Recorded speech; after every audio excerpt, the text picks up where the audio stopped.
Era preciso festejar e alegrar-nos. Irmãos, bom dia.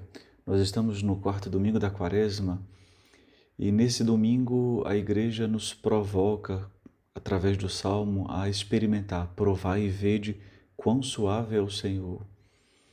E para nos ajudar a ver a nossa relação com Deus, nos insere dentro desse triângulo dramático do Evangelho, onde nós temos aquele pai misericordioso com dois filhos perdidos. Um perdido fora de casa e o outro perdido dentro da própria casa. E estes dois filhos se distinguem somente pelo modo como eles se veem e como eles veem o pai. E é justamente isso que nós precisamos hoje refletir, como nós estamos vendo Deus. Nós notamos logo no início do Evangelho de hoje, que é logo no início do capítulo 15, onde se faz a menção aos fariseus, onde eles nem mencionam o nome de Jesus, mas eles chamam Jesus como este homem, aqui é Hütos, ou seja, é esse aí, é um desprezo total pela pessoa de Jesus.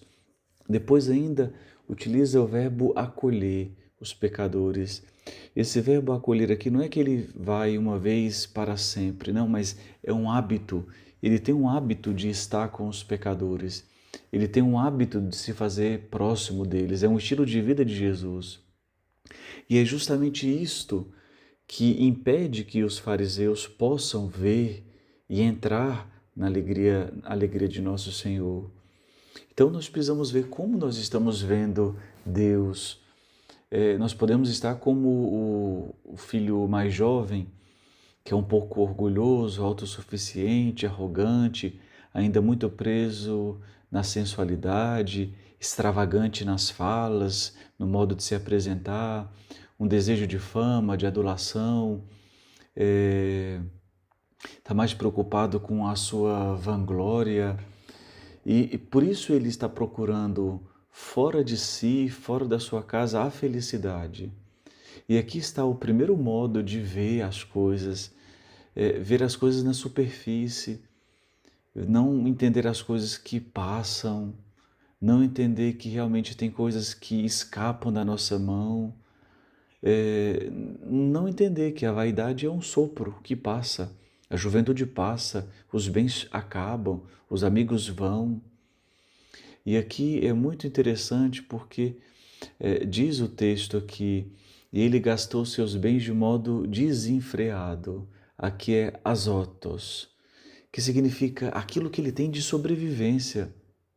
Aquilo que lhe é mais caro, ele não soube aproveitar, ele foi imprudente. Mas depois também tem o outro modo de ver, que é o irmão maior. E ele sempre estava ao redor de pessoas, com atividades. O problema é que o estar povoado exteriormente era marcado por uma solidão profunda dentro de si, um silêncio dentro de si. Ele estava em casa, mas já há muito tempo ele não morava lá. O pai não era a causa da sua alegria, ao contrário, era a causa de ciúmes, de amargura.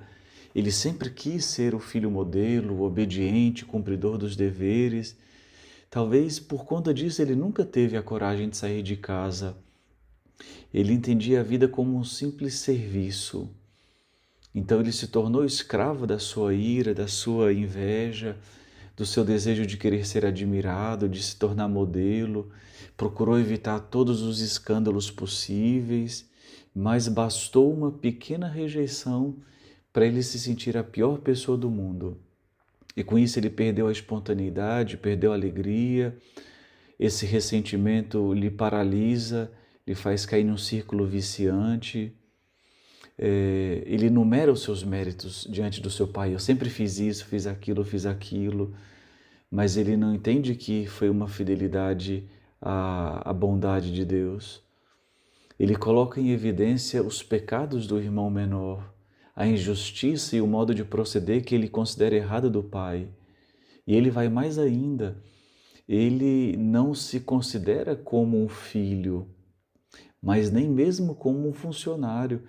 Ele não utiliza o termo aqui mistios, mas ele utiliza o termo aqui douléu, que é escravo. É assim que ele se considera, é assim que ele se vê.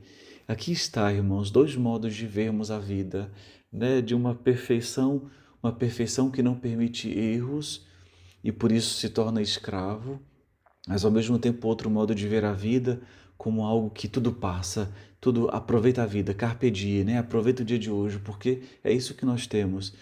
E esses dois modos de vida, de visão, nos pode atrapalhar a entender quem é Deus, a nossa experiência com Deus. E aqui é muito interessante, o Pai deixa partir. E por que Deus nos deixa partir? Porque Ele sabe que as suas palavras muitas vezes não vão nos convencer, mas Ele sabe que a experiência pode nos fazer entender a sua doutrina. Como diz o profeta Jeremias, é a tua rebeldia que vai te corrigir, é a tua infidelidade que vai te repreender. E é por isso que nosso Senhor deixa fazer a experiência. Mas ao mesmo tempo que Ele nos permite fazer a experiência, Ele sabe que quando é necessário salvar alguém que está perecendo, assim vai dizer São João Crisóstomo, não é o tempo de julgar severamente, mas é o tempo de demonstrar clemência e perdão.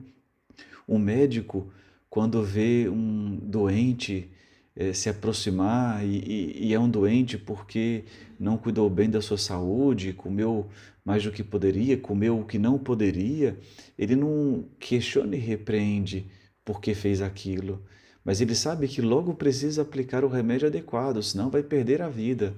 E assim também é nosso Senhor conosco. Ele sabe que nós às vezes pisamos na bola, fazemos coisas que não deveríamos fazer e já sabíamos disso. Mas Ele não nos repreende, porque Ele sabe que a nossa experiência dolorosa já foi uma punição para nós. Mas Ele logo aplica o remédio que precisa. E o remédio que nós precisamos é essa misericórdia de Deus. E é por isso que nós vemos hoje nas atitudes deste Pai, esse modo como Deus quer transformar o nosso modo de vê-lo. A primeira coisa é, o Pai está à porta de casa, está olhando, ele não para de olhar, e ele só tem um olhar de amor. E ele é como um olhar que acompanha, é como se o Pai já soubesse que o filho iria voltar. É como se o Pai já esperasse o seu retorno. E assim é o olhar de Deus para conosco. Não é um olhar de desconfiança, mas é um amor, olhar de amor que já sabe que nós podemos voltar. Depois diz o texto aqui que ele se comoveu ao ver o filho. Aqui o verbo é espanclizomai, é um verbo que é um mexer nas vísceras. Deus nos ama com amor visceral. Ele nos ama não pelas emoções, não pela justiça, mas Ele nos ama com a sua intimidade. E esse verbo aparece no Novo Testamento 12 vezes e sempre relacionado a Deus. Porque esse é o modo como Deus olha e nos ama. Ele sofre dentro de si por nós. Mas depois diz o texto, e ele corre.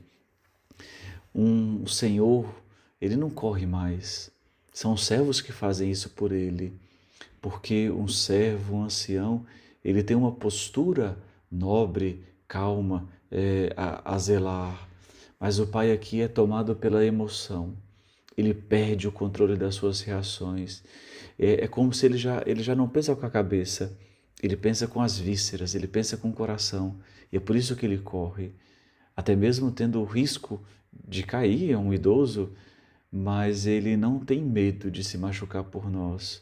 E é por isso que ele corre. O pessoal poderia até dizer, ele não é mais o mesmo. É como se a gente, né, falasse, mas no meu tempo é como os filhos mais velhos, né, dizem dos pais, no meu tempo os meus pais nunca deixaram fazer isso, mas agora com o mais novo ele já permite fazer. É como se Deus perdesse a cabeça por nós. Ele age agora ouvindo o coração, não as regras que nós o colocamos. E depois diz o texto aqui também, ele o abraçou. Mas aqui é muito mais do que simplesmente um abraçar. Aqui o texto diz, pépese, ele se jogou no pescoço do filho e diz que ele começou a beijar, mas aqui o verbo não é simplesmente filen, é catefilem. Ele não parava de beijar, ele não parava de manifestar o amor. E aqui está, nosso Senhor não para de demonstrar amor por nós. E é por isso que nós nos comovemos. Ele não pergunta ao filho, ele nem deixa o filho falar, mas ele vai. Mas isso também ele fez com o filho mais velho. Ele vai, ele se dá o luxo de sair da casa, de ir ao encontro do filho mais velho, de fazer a pergunta, de chamar de filho. Que expressão! Realmente, o filho mais velho não foi beijado, mas ele escutou uma palavra, e era essa palavra que ele precisava escutar, que deve ter ressoado dentro dele. Filho, você não é escravo, você não é empregado, você é filho. E aqui ele vai utilizar não a palavra huios, que é simplesmente um filho legal, um filho no papel, mas ele usa teken, que significa, olha, você saiu de mim, olha, você está aqui dentro de mim. E mesmo assim a gente percebe que o filho, nós não sabemos, mas o filho não se deixa tocar por esta palavra. Irmãos, que o nosso olhar mude para Deus, que a gente deixe tocar pela sua palavra, se deixe tocar pelo seu olhar, se deixe tocar pelos teus gestos. É isso a razão da nossa alegria, é isso que nos faz provar e ver como Ele é suave.